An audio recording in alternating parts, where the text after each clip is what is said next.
guys, welcome back to my channel. Thanks again for watching. I am really excited, as always, I say it every single time, to be doing this comparison video. I did this video because I, as with so many of my videos, was searching YouTube where I like live and die. And I could not find, I think I found maybe 1 or 2 videos on this, like insane.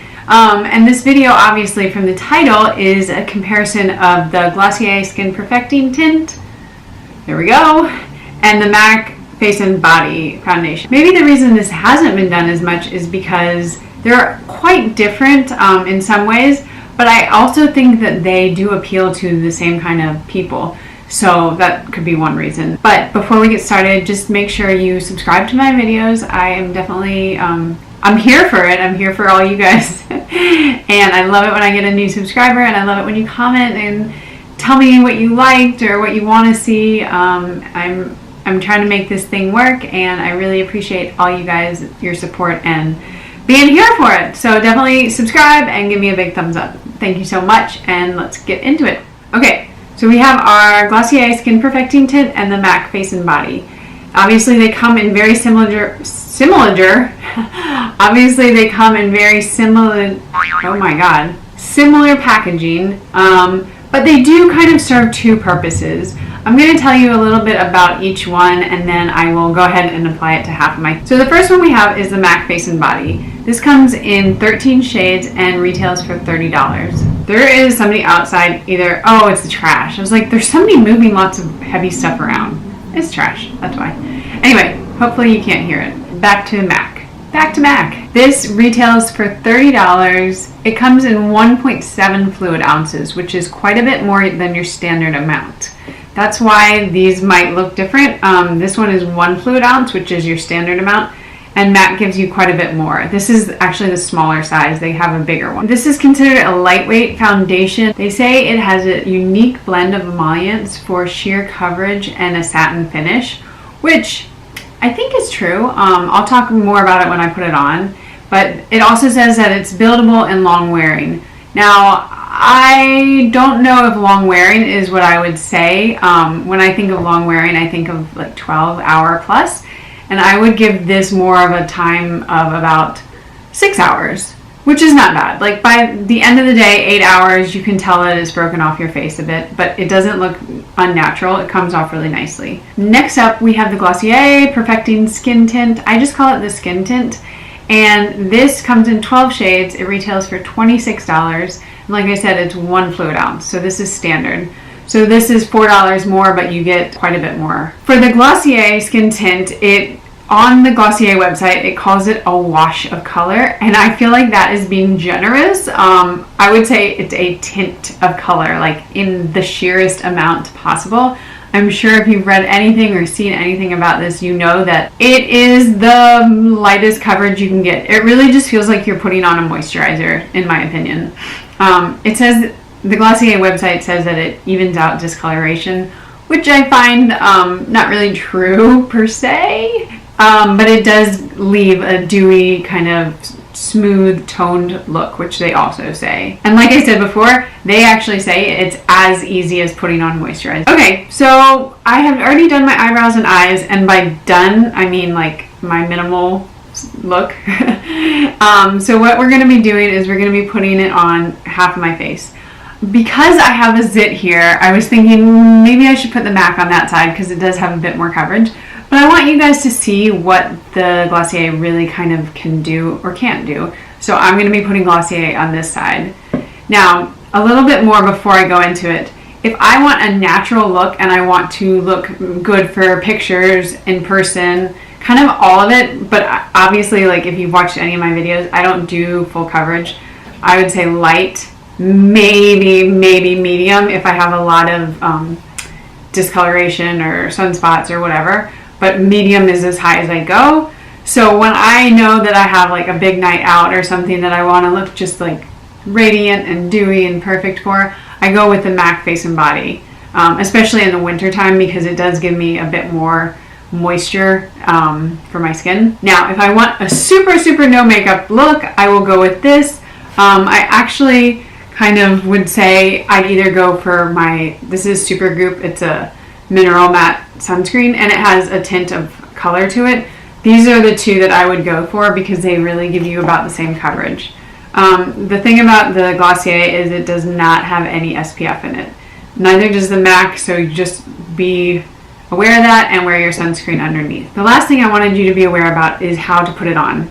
Now for the MAC face and body, you are going to be using your hands. Just understand that that's how it works. It does not apply well with a brush or a sponge, and if you do so, just do it at your own risk. They say that it is heat activated, so you massaging your hands, massaging it into your face is how you actually get that kind of natural everyday look. Now for the Glossier Skin Tint, all their videos show people just pouring it on and using their hands, and that's what I did in the beginning. And then I watched a video, and I'll link her below because it's a great video to watch. You can actually use a brush for this, and it gives you a bit more coverage, which, if you know anything about foundations, usually when you use a brush, you do get a little bit more coverage. So that's how I'm going to be applying that today. I just want you to see both of these, and I'm giving them the best chance of a light amount of coverage.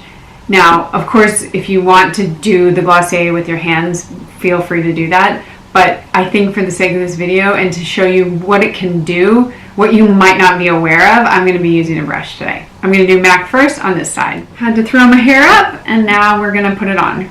So for both of these, you want to shake it, shake. I didn't need too much. And you start rubbing it in. Oh, I forgot to mention, I have the shade N3, and as you're rubbing it in, one of the things that you want to be aware of is it's going to go on kind of liquidy in the beginning, and then you're going to start feeling more of a tug to it.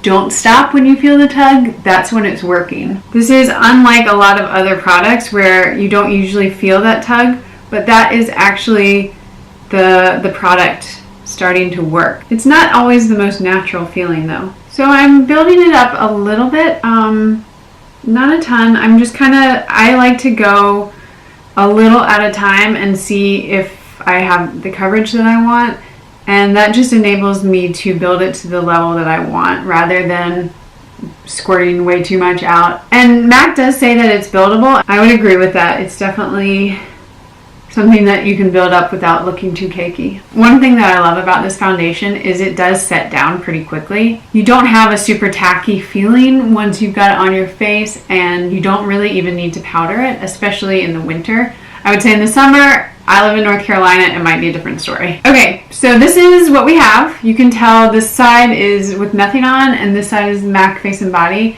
And I have the shade N3, like I said. It probably is, actually, they say that when you go to the counter, they're like, it doesn't really matter for the face and body because it's such sheer coverage, which is pretty true.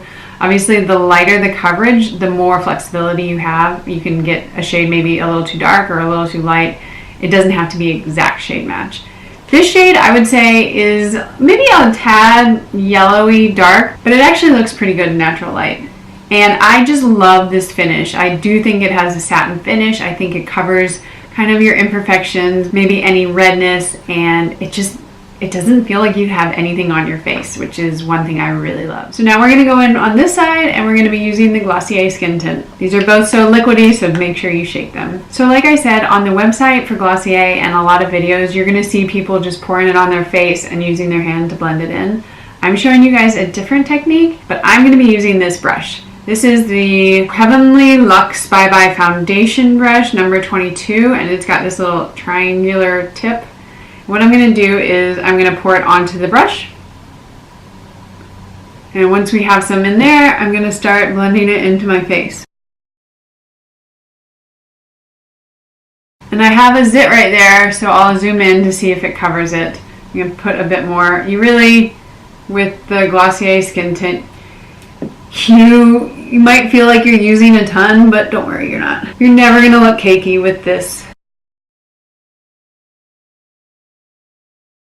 One really good tip that I learned from Samantha Ravendall, I love her channel by the way, is when you put foundation on a brush, so you put a little bit in there, when you go to put it on your face, don't just dab it, but actually like press the brush into your face. I know my hand looks so weird. I'm trying to do it with my right hand and I'm left-handed, so it's kind of awkward. So yeah, you really want to press it, and that's how you're going to get the foundation out of the brush, so it's not just sitting in the brush. Okay, so there we have it, and I am just in love with this technique of the perfecting tint in a brush. It really gives you just this perfect amount of coverage. You're going to be using more of this than maybe with other foundations, unless you really just want like the lightest. But for me, I do like kind of a light layer of foundation, so I find that putting a little bit more, using a little bit more of this works. And I do think any kind of hard bristle brush, you pack it in there and then you put it, kind of stamp it on your face and then blend it out, and you're just gonna get this really perfect, I know, I'm still going, you're just gonna get this really perfect layer of foundation that just looks perfect. I mean, look at this glow. This is beautiful. So let's zoom out and I will just give you my final thoughts. So as you can see, I have the Glossier on one side and the M.a.c Face and Body on the other. I think they both look absolutely stunning. I think they do serve different purposes. If you're going to use the Glossier Skin Perfecting Tint just with your hands, it's really the lightest coverage probably out there, and it does a beautiful job. I think it gives you this glowy, look at that glow. I didn't put anything else on. I like my natural skin. I don't always put blush. I don't always put bronzer. I think when you can see your skin through it, you don't need all those things. You can still see when you blush. I think for the M.a.c Face and Body, it's definitely something where if you want to feel maybe a bit more confident if you have some blemishes, this is a holy grail. You see so many actual makeup artists, because I am not one, you see so many of them with this in their kit because it really does a great job on so many skin types, skin tones. If you have mature skin, I think they're pretty comparable in a lot of ways. They have 13 shades in M.a.c Face and Body, 12 in Glossier. They came out with a new kind of shade range, so that's great. The one downside to M.a.c Face and Body is that they are technically, I don't think, cruelty-free, and that's because they sell in China and there's some issues with that and they don't follow kind of the same guidelines. Of course, Glossier is cruelty-free, so if that's a big one for you, definitely then Glossier.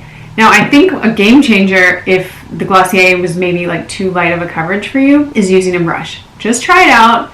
Let me know what you think. I'm really curious. I think it's a game changer, and I would not have thought of that had I not watched the girl below. I think her name is ADIA, so I will link her video below because it was huge for me. And it's not my idea. I don't want to take credit for it, for sure. But that is it, guys. I hope you like this video. I hope it gives you just a sense of what you can do, and if you're trying to decide on one or the other, let me know, and kind of if you have certain problems that you're hoping to address, I can maybe help you out with that. But I hope this video helped in some way, and I will see you guys in my next video. Bye!